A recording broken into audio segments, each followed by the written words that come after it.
Hey everyone! Hands up if you've ever felt lost in the world of Agile.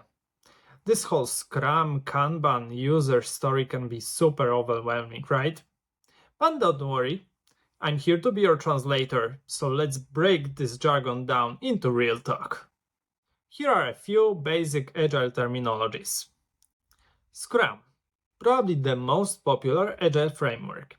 You can think of it as a way to get the work done in small pieces at a time with continuous experimentation and feedback loops along the way. Sprint is an intense time-boxed period, usually 1 to 4 weeks, where a team focuses on delivering a specific set of features from the backlog. It's like a mini project within the larger part, allowing for quick feedback and adjustments.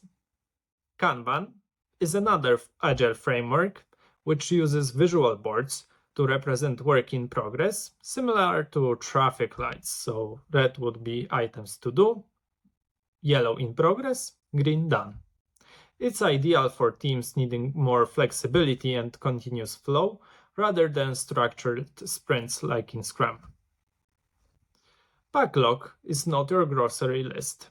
It's a prioritized list of features, improvements, and tasks for your product or service.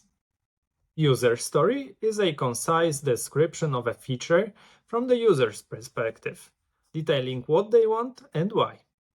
Acceptance criteria are the specific conditions a feature must meet in order to consider it done.